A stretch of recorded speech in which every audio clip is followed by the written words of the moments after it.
এই সূর্য আলোকিত করবে আমাদের সকলকে।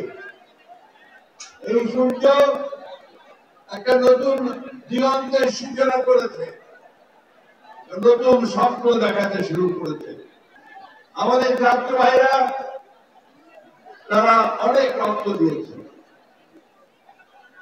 অনেক নির্যাতন সহ্য করেছে, বারবার কারাগারে গেছে। আমার মনে হয় আমার এমন একজন ছাত্র ভাই নেই যারা কারাগারে যায়নি, নির্যাতন করতে পারে। আজকে সেই টেকনাফ থেকে তেঁতুলিয়া পর্যন্ত সমস্ত এলাকার ছাত্র ভাইরা এখানে সহজ করে। এটা একটা অত্যন্ত আনন্দের দিন, আমরা একই সঙ্গে আমাদের কষ্টের দিন। কারণ 1 বছর আগে এই দিনটিতে, এই সময়টাতে আমরা আমাদের ভাইদেরকে হারিয়েছিলাম। আমি গত পরশু, ওটা আগে দিন মনে নেই, আশুলিয়াতে গিয়েছিলাম।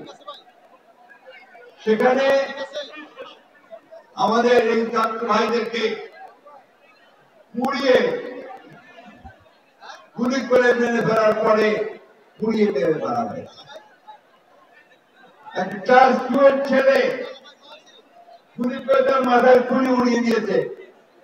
সে মাথার খুলিতে মারা যায়নি, পরে সার্জারি করে তার মাথার ভিতরে প্লাস্টিক দিয়ে লাগিয়ে দিয়েছে। এরকম অসংখ্য অসংখ্য ঘটনা আমাদের রংপুরের সাইড, চট্টগ্রামের ওয়াসিম থেকে শুরু করে শত শত হাজার ছাত্ররা প্রাণ দিয়েছে। 1 দিন নয়, 2 দিন নয়, দীর্ঘদিন ধরে। শুধু 36 দিন নয়, তারও আগে 15 বছর ধরে আমাদের ছাত্র জনতা, শ্রমিকেরা তারা প্রাণ দিয়েছে। এই যে প্রাণ দেওয়া, এই যে বিসর্জন দেওয়া, আত্মত্যাগ করা, লক্ষ্য তো একটাই, সেটা হচ্ছে আমরা একটা সুন্দর আবাস ভূমি চাই। আমাদের ছাত্র কি চায়?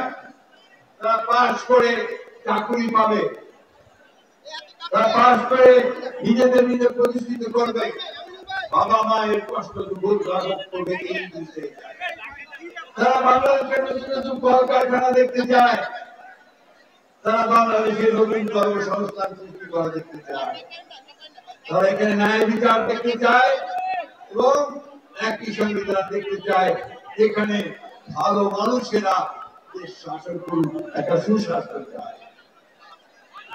বন্ধুরা, তোমাদেরকে বন্ধু বলছি এই জন্যে, আজকে আমাদের বয়স অনেক হয়েছে, তারপরেও তোমাদেরকে বন্ধু বলে ওই জন্য তোমাদের সঙ্গে আমরা সব সময় কাজ করেছি, কাজ করব। তোমাদেরকে বন্ধু বলতে আমরা গর্ববোধ করি। আজকে বাংলাদেশে একটা 1 বছর, যেটা আমি বললাম, একটা নতুন সম্ভাবনা সৃষ্টি হয়েছে। অনেক সমস্যা আছে আমাদের, আপনারা জানেন খুব ভালো করে, সবাই জানেন আপনারা, যে আমরা বাংলাদেশের সমস্যাগুলোকে চিহ্নিত করে আমাদের নেতৃত্বে বেগম খালেদা জিয়া 2016 সালে ভিশন ফর বাংলাদেশ 2030 দিয়েছিলেন। অর্থাৎ সেখানে তিনি বলেছেন যে রাষ্ট্র কাঠামোকে পরিবর্তন করা দরকার। ঠিক একইভাবে আমরা যারা আন্দোলন করছি